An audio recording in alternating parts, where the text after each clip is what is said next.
Bismillahirrahmanirrahim. Assalamualaikum warahmatullahi wabarakatuh dan salam sejahtera. Hari ini kita akan membincangkan jana kuasa angin. Masih dalam bab 2, topik 3.1.4, penghasilan tenaga elektrik daripada sumber tenaga lestari. Jadi angin ini merupakan salah satu sumber tenaga lestari. Baik. Tenaga angin adalah antara salah satu tenaga yang boleh diperbaharui yang digunakan sebagai penjana tenaga elektrik. Stesen jana kuasa angin juga dikenali sebagai ladang angin ataupun wind farm kerana dibina di kawasan yang luas dan dalam kuantiti yang banyak. Dia dalam satu kawasan luas seperti ladang. Jadi kincir-kincir angin ni akan dibina. Kalau kita dapat lihat, explore dalam internet ke, dalam YouTube ke, kita boleh cari wind farm ni dekat negara luar lah. Contohnya dekat New Zealand ya. Ada wind farm ni. Dekat Malaysia tak ada. Tak ada, maksudnya tak ada ladang angin ini. Sebab di negara kita ni hanya ada dua stesen jana kuasa angin ni. Satu di Pulau Perhentian di Terengganu dan satu lagi di Pulau Layang-Layang. Baik. Stesen jana kuasa angin biasanya terletak di kawasan tanah tinggi yang terdedah pada pengaliran angin yang malar. Maksudnya angin dia tu bergerak ataupun bertiup pada satu kelajuan yang tetap.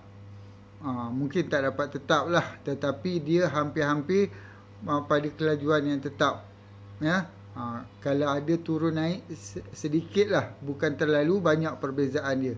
Kebiasaannya kelajuan pengaliran angin yang diperlukan di antara 80 hingga 100 meter per saat dan kelajuan purata turbin antara 15 hingga 20 rpm. 20 pusingan per minit. 20 pusingan per minit. RPM tu round per minit. Setiap jenis dan spesifikasi stesen jana kuasa ini bergantung pada jumlah keperluan tenaga elektrik yang diperlukan dan keadaan bentuk muka bumi yang sesuai. Baik. Ini ialah jana kuasa di mana dibina mengikut keperluan. Mengikut keperluan. Kalau tenaga elektrik yang diperlukan banyak, maka jana kuasa itu perlu dibina dengan banyak. Maksudnya jana kuasa angin ni, kalau ladang tu dia ada banyak.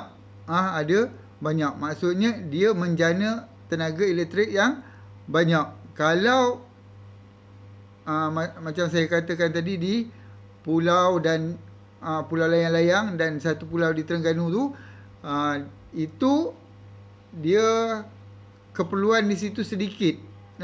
Tak banyak sebab keluasan pulau tu tak sangat besar. Jadi memadai dengan hanya ada satu sahaja jana kuasa angin tadi. Walau bagaimanapun dekat Terengganu tu, dekat pulau tu, jana kuasa itu tidak begitu berfungsi sebab kelajuan angin di situ tak mencukupi. Jadi dekat situ dia bergabunglah jana kuasa angin dengan jana kuasa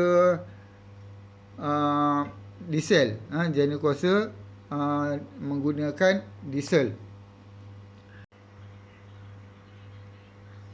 Baik, seterusnya kita lihat pada gambar rajah di bawah ni. Saya kecilkan sikit supaya dapat lihat semua. Baik, ini ialah rajah stesen jana kuasa elektrik angin. Dia mempunyai bilah. Mempunyai bilah. Kita tahu jana kuasa ni dia mesti ada penjana lah kan. Penjana ni yang akan menghasilkan tenaga elektrik. Tapi bagaimana penjana diputarkan dalam jana kuasa elektrik angin ni, kita tengok. Baik, di sini dalam rajah ni kalau kita perhatikan, angin dia bertiup ke arah bilah penjana ni. Ni. Angin bertiup ke arah bilah ni. Kemudian bilah ini apabila terkena angin, disebabkan sudut bilah tu yang telah dibuat supaya apabila menerima angin akan menyebabkan dia berputar. Dia tak boleh tegak macam tu je. Dia mesti ada sudut kecondongan dia lah yang menyebabkan bilah ni akan berputar. Dia berputar macam ni. Apabila bilah ini berputar, bilah ni dia ada satu aci. Dia disambung dengan satu aci yang dinamakan sebagai aci utama yang ni. Ini ialah aci utama. Aci utama ni dia disambung ke kotak gear. Disambungkan ke kotak gear. Ni kotak gear. Di dalam kotak gear ni dia disambungkan pula dengan aci pada penjana.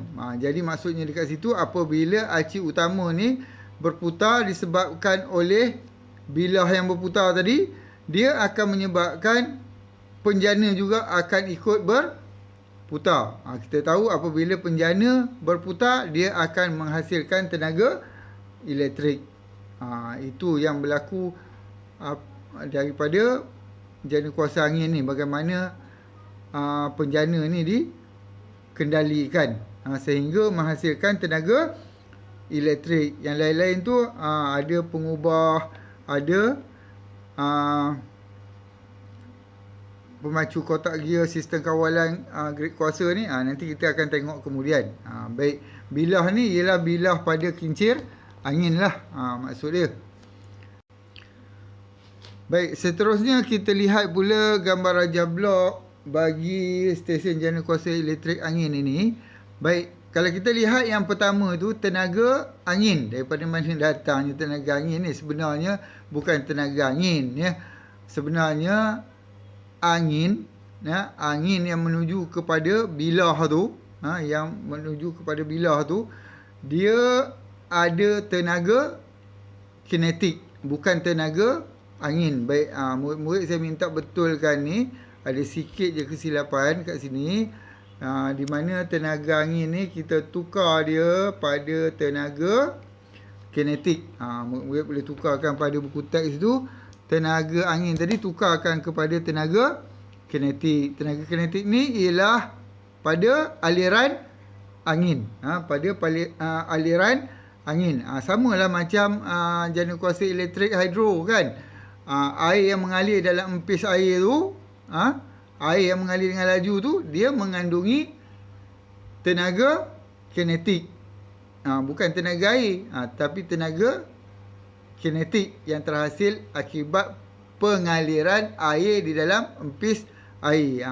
Dalam jana kuasa elektrik angin ni, tenaga kinetik dia ialah daripada aliran angin yang memutarkan bilah. Baik, apabila bilah ni berputar, tenaga kinetik tadi ditukarkan pula kepada tenaga mekanik. Baik, seperti yang telah saya jelaskan tadi, turbin ataupun bilah tadi, dia disambungkan kepada satu aci utama. Aci utama ni kemudiannya disambung kepada kotak gear. Dalam kotak gear tu disambungkan pula kepada aci yang menyambung kepada penjana. Maksud saya aci penjana lah. Jadi apabila, maksudnya kat sini, apabila bilah berputar, aci berputar, dalam waktu yang sama penjana juga akan berputar. Jadi dekat sini tenaga mekanik telah ditukarkan kepada tenaga elektrik oleh penjana. Itu maksudnya dekat sini, ya.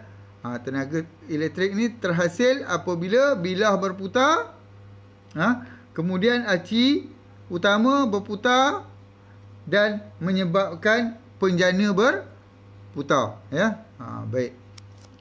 Kita lihat pula kaedah penghasilan tenaga elektrik angin ni. Baik. Aliran tenaga angin akan memutarkan bilah-bilah aerodinamik yang bersambung kepada kotak gear dan aci utama turbin. Terdapat sistem brake yang berfungsi mengawal kelajuan putaran turbin atau dikenali sebagai pengawal ataupun controller. Apa tujuan dia brake ni? Brake ni kalau kita tengok dalam rajah ni,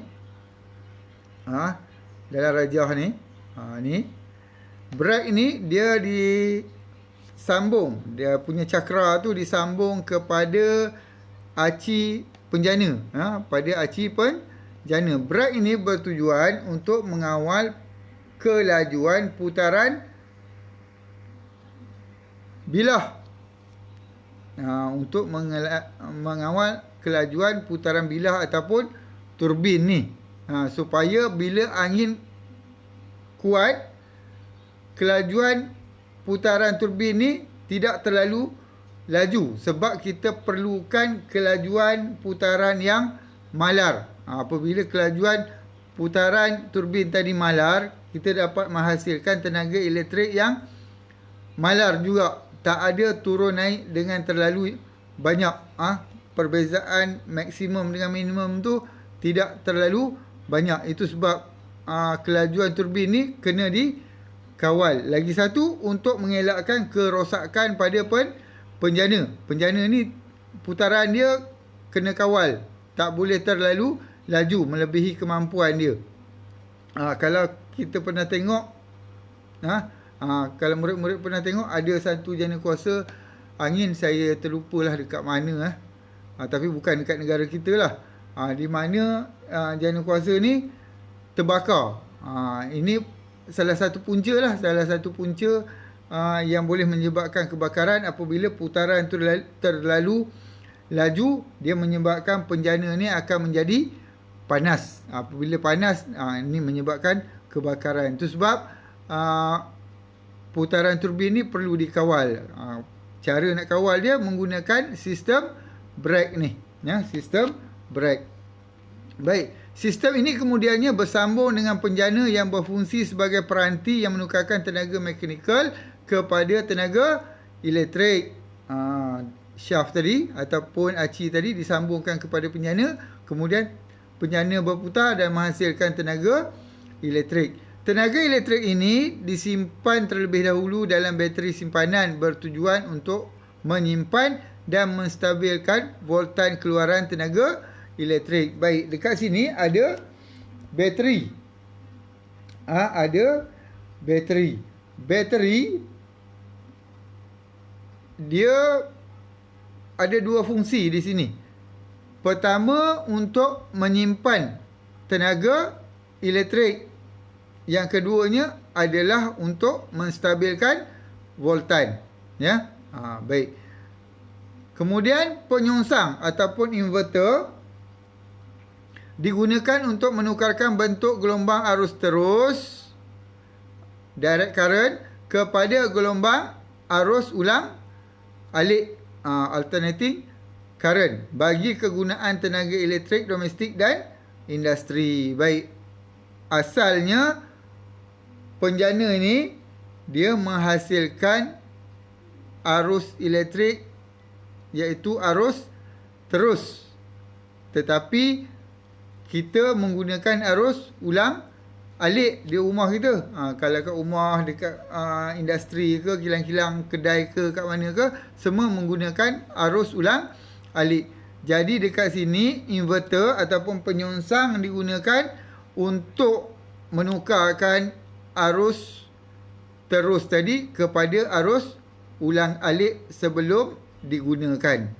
Itu saja penerangan berkenaan dengan jana kuasa angin. Harap-harapnya semua telah pun faham.